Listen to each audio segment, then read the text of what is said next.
तो जिन जिन लोगों ने चैनल को सब्सक्राइब नहीं किया ज़रूर से सब्सक्राइब कर लीजिएगा, क्योंकि हम लोग 2 लाख सब्सक्राइबर्स के बहुत ही नज़दीक है। तो सब्सक्राइब ज़रूर से कर लीजिएगा अगर अभी तक से जिन लोगों ने नहीं किया है। और आज की ये वीडियो काफ़ी ज़्यादा इंटरेस्टिंग होने वाला है, क्योंकि आज की वीडियो में हम बात करने वाले हैं पावर वर्सेस फीचर्स की। तो आज से कुछ समय पहले क्या होता था कि कंपनियां सिर्फ पावर और टॉर्क पे ध्यान देती थी, माइलेज पे ध्यान देती थी, लेकिन आजकल थोड़ा ट्रेंड चेंज हो गया। आजकल कंपनियां फीचर्स पर भी ध्यान दे रही है, लोगों को अट्रैक्ट करना चाहती है अपने फीचर्स के तौर पे, क्योंकि बहुत कंपनियां सोचती है कि पावर तो सभी कंपनियां दे रही है, तो चलो कुछ हटकर किया जाए और फीचर से अपनी बाइक को सेल किया जाए। तो आज की इस वीडियो में मैं आपको यही डाउट क्लियर करूंगा कि अगर आपको फीचर्स ज़्यादा मिल रही है तो वो बाइक लेनी चाहिए, या अगर आपको सेम प्राइस पे पावर ज़्यादा मिल रही है तो वो बाइक लेनी चाहिए। सो वीडियो को एंड तक ज़रूर से देखिएगा ताकि आपको सभी इन्फॉर्मेशन मिल पाए। और फिर भी अगर आपको कोई डाउट बच जाता है कि कौन सी बाइक खरीदे, कौन सी बाइक नहीं खरीदे, पावर वाली खरीदे कि फीचर्स वाली खरीदे, तो ये सभी क्वेश्चन आप मेरे से पूछ सकते हो। मेरे इंस्टाग्राम के लिंक नीचे आपको डिस्क्रिप्शन बॉक्स में मिल जाएगी, वहाँ से फॉलो करके सभी क्वेश्चन पूछ सकते हो। So now without any further do let's start this video. So power, पहले हम लोग बात करते हैं पावर की। तो पावर से आप लोग क्या समझते हो, कमेंट से मैं ज़ोर से बताइए कि पावर आपके हिसाब से क्या है। बहुत लोग पावर को ये समझते हैं कि भाई जितना ज़्यादा पावर उतनी ज़्यादा टॉप स्पीड, जितना ज़्यादा पावर उतना ही कम माइलेज। तो एक तरह से देखा जाए तो ये सही भी है, लेकिन कोई कोई कंडीशन में ये सही नहीं भी है, क्योंकि बहुत बार आपको पावर ज़्यादा अच्छा देखने को मिल जाता है, लेकिन आपको साथ में माइलेज भी अच्छी देखने को मिल जाती है। बहुत बार आपको पावर कम देखने को मिलता है और आपको माइलेज भी कम देखने को मिलती है। एंड एक और बात, बहुत लोग ये सोचते हैं कि जितना बड़ा इंजन उतना ही ज़्यादा पावर, तो ये भी बात गलत है। वो डिपेंड करता है कि आपका जो इंजन है उसकी लेआउट क्या है, वो इंजन अंडर स्क्वायर इंजन है या फिर ओवर स्क्वायर इंजन है। उतना ज़्यादा मैं टेक्निकल नहीं जाऊंगा जिसकी वजह से आप लोग कंफ्यूज हो जाओ। थोड़ा ही से आपको ऊपर ऊपर से बता देता हूँ। जैसे रॉयल इनफील्ड की जो बाइकें होती हैं उनमें आपको अंडर स्क्वायर इंजन देखने को मिलता है। अंडर स्क्वायर इंजन वो होता है जिनमें आपको टॉर्क ज़्यादा अच्छा देखने को मिलता है। ओवर स्क्वायर इंजन वो होता है जिनमें आपको BHP ज़्यादा अच्छा देखने को मिलता है। तो जो बाइक थोड़ी स्पोर्ट्स कैटेगरी की रहती है उनमें आपको ओवर स्क्वायर इंजन मिलता है, जैसे कि पल्सर सीरीज़ हो गई, उनमें आपको BHP ज़्यादा मिलेगा, टॉर्क कम मिलेगा।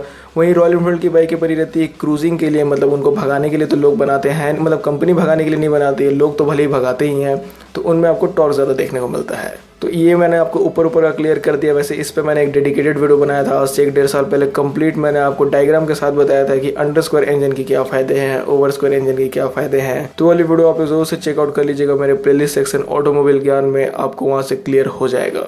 एक और बात मैं आपको बता देता हूँ अंडर स्क्वायर और ओवर स्क्वायर की क्या फ़र्क है, कि अंडर स्क्वायर इंजन में आपको माइलेज ज़्यादा अच्छा देखने को मिलता है और ओवर स्क्वायर में माइलेज कम मिलता है।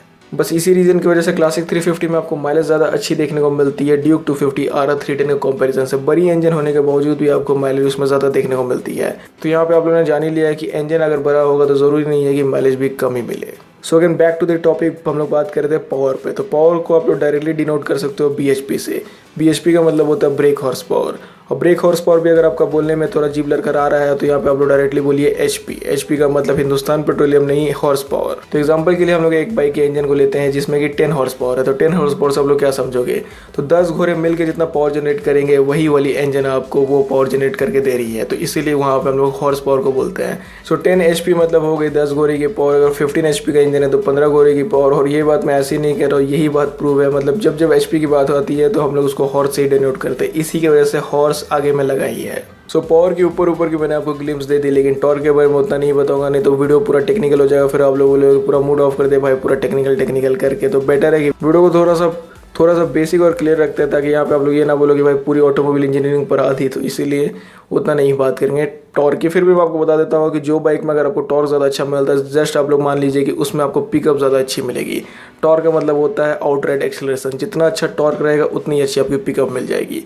FZ25 को आप लोग ले सकते हो, उसमें 20 Nm का टॉर्क रहता है, तो 20 Nm और उसमें पावर भी 20 BHP की है। तो इतना अच्छा उसमें टॉर्क है जिसकी वजह से अगर आप लोग उसको चलाओगे तो आप लोग ज़रूर से फील करोगे कि भाई ये बाइक बहुत ही जल्दी स्पीड पकड़ ले रही है। तो एक लास्ट में आपके पॉइंट क्लियर कर देता हूँ, जिसकी वजह से आपको उसके आगे डाउट नहीं होगा। जिस बाइक में आपको पावर ज़्यादा अच्छी मिलेगी उसकी टॉप स्पीड ज़्यादा अच्छी होगी, जिस बाइक में आपको टॉर्क ज़्यादा अच्छा मिलेगा उसकी पिकअप ज़्यादा अच्छी होगी।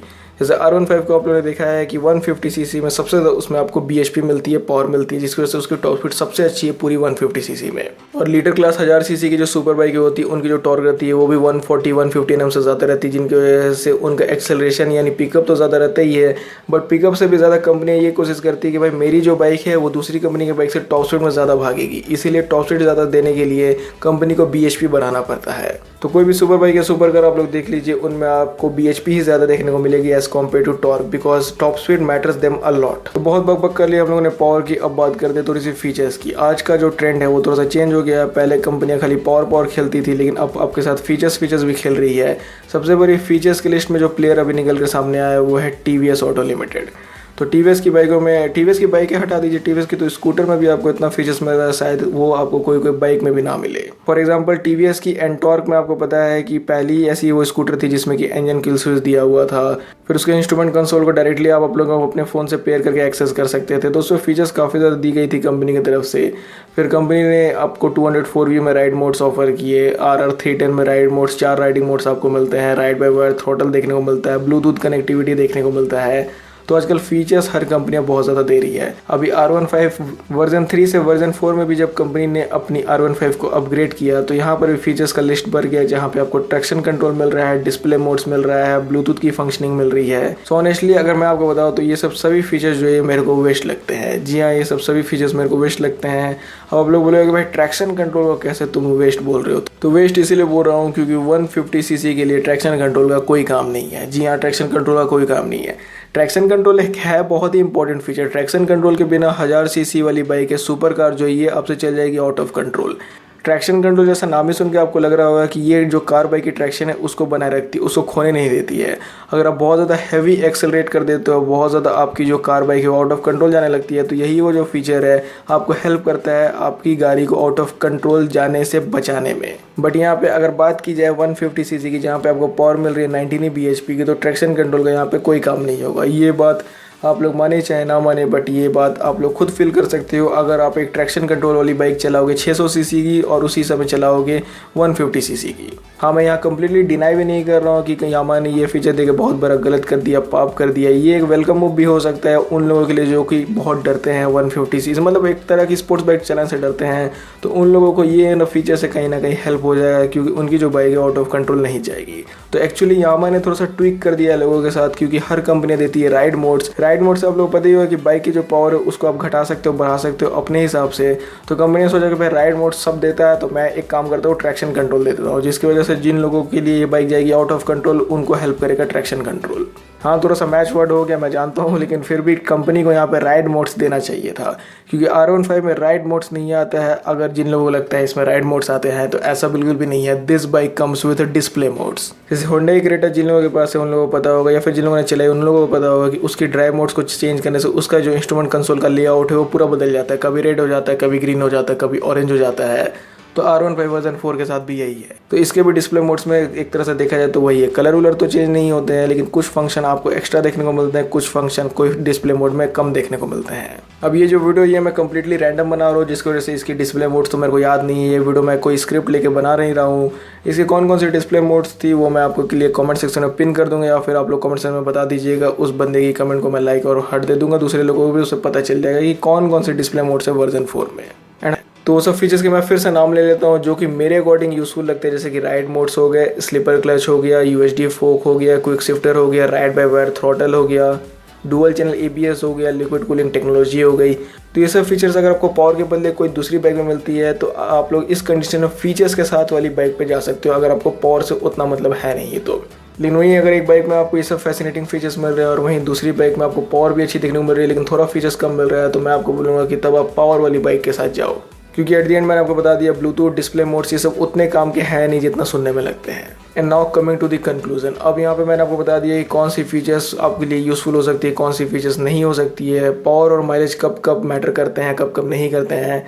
फिर भी अभी भी जिन जिन लोगों को कन्फ्यूज़न है तो ये वाली कंक्लूजन पार्ट को सुन के जाना ताकि आपको सभी चीज़ें क्लियर हो जाए। तो सीधा बात की जाए अगर पावर की, तो देखिए पावर एक ऐसा चीज़ है जो कि आप बाद में नहीं इंस्टॉल करवा सकते हो या फिर बाद में अपग्रेड नहीं कर सकते हो। हाँ, हल्की फुल्की ट्विक, हल्की फुल्की एक्सेसरीज लगा के आप लोग पावर को इंक्रीज़ कर सकते हो, लेकिन ऐसा नहीं है कि अगर आपकी बाइक में 15 bhp है तो उसको आप 25 bhp कर दोगे।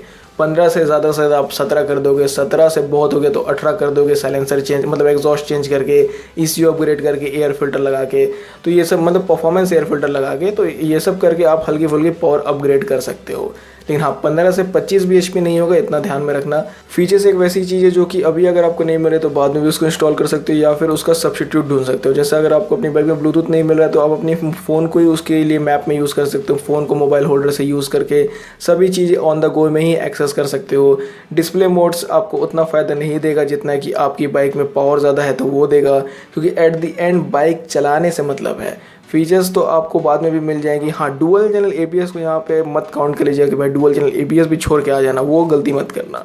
Because just I told you safety is more important than your BHP and top speed. तो डुअल चैनल ABS को छोड़ के ये नहीं कि BHP में ले लेना, अगर बहुत ज़्यादा आपको पावर की नीड है, BHP की नीड है, तभी ये चीज़ करना, नहीं तो डुअल चैनल ABS छोड़ने की आपको ज़रूरत है नहीं। हाँ, तो जैसे मैं आपको बता रहा था कि अगर आपको पावर ज़्यादा चाहिए तो वो चीज़ अभी आप ले सकते हो। मतलब अपने खरीदने ही टाइम में आपको डिसाइड करना पड़ेगा कि मेरे को पावर ज़्यादा चाहिए या फीचर ज़्यादा चाहिए, क्योंकि पावर वैसी चीज़ है कि आप उसको बहुत ज़्यादा नहीं बढ़ा सकते हो, क्योंकि आपको पता ही है कि एक इंजन से आप कितना पावर निकालोगे। 15 से तो 25 कर नहीं सकते, 25 से तो 30 bhp कर नहीं सकते। इंजन तो उस बाइक का चेंज नहीं करोगे, भले फीचर्स आप कहीं ना कहीं से जुगाड़ कर ही लोगे। अगर आपको अपनी बाइक में हेलोजन हेडलाइट मिल रहा है तो उसके बदले आप LED लाइट वाली फीचर को यूज़ कर सकते हो। अगर आपकी बाइक में किल स्विच नहीं है, जैसे होंडा की बाइक में किल स्विच नहीं आता है, तो आप किल स्विच वाली भी फीचर लगा सकते हो।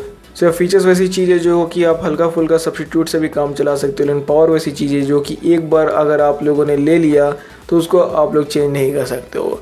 जैसा मैंने आपको बता ही दिया है कि 15 से आप 25 नहीं कर सकते हो, 15 से 17 कर सकते हो थोड़ा सा मॉडिफिकेशन करके, और ये सब मॉडिफिकेशन फीचर से काफ़ी महंगे भी आते हैं। तो इसीलिए आपको ध्यान देने की ज़रूरत है कि पावर या फिर फीचर।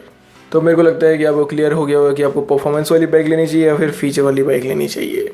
एंड यहाँ पे अगर मैं अपनी ओपिनियन की बात करूँ तो पावर यहाँ पे मेरे लिए थोड़ा सा ज़्यादा मैटर करता है, क्योंकि मैंने आपको बार बार बता दिया कि पावर तो मैं बाद में आगे जाके चेंज करने पाऊंगा नहीं। फीचर्स तो थोड़ा बहुत इधर उधर जुगाड़ हो जाएगा, तो पावर मेरे लिए ज़्यादा इंपॉर्टेंट रखता है। अगर एक बाइक में मेरे को 5 स्पीड गियर बॉक्स मिल रहा है सेम प्राइस पे, और वही सेम प्राइस पे मेरे को 6 स्पीड गियर बॉक्स मिल रहा है, तो मैं 6 स्पीड गियर बॉक्स वाली बाइक के साथ जाऊँगा। जैसे कि NS और अपाची 204V के एग्जाम्पल मैं यहाँ पे आपको दे सकता हूँ। अगर मेरे को अपाची 204V या NS में लेना है, so I will prefer my self to go with NS 200। हाँ, बस NS 200 खरीदने से पहले एक बार मेरे को सेफ्टी के लिए सोचना पड़ेगा, क्योंकि उसमें डुअल चैनल ABS नहीं आता। उसमें डुअल चैनल ABS आ जाता तो NS 200 एकदम बेस्ट बाइक रहती, क्योंकि उसमें पावर के साथ साथ सेफ्टी सभी चीज़ें मिल जाती। और वहीं अपाची 200 में भी पावर परफॉर्मेंस है, लेकिन उतना नहीं है, 6 स्पीड गियर बॉक्स भी नहीं है, और NS 200 जैसा 24 bhp का पावर भी नहीं है। तो मेरे को लगता है कि अब आप लोगों को क्लियर हो गया होगा कि पावर के साथ जाना है या फिर फीचर के साथ जाना है। अभी भी अगर आपका कोई डाउट है, कोई क्वेरीज है, तो आप मेरे से पूछ सकते हो। मेरे इंस्टाग्राम की लिंक नीचे आपको डिस्क्रिप्शन बॉक्स में देखने को मिल जाएगी। तो फिलहाल के लिए आज के वीडियो में इतना ही। अगर आपको वीडियो पसंद आता है तो लाइक शेयर सब्सक्राइब करना मत भूलिएगा। अपलोड वीडियो तो ही नहीं लेते।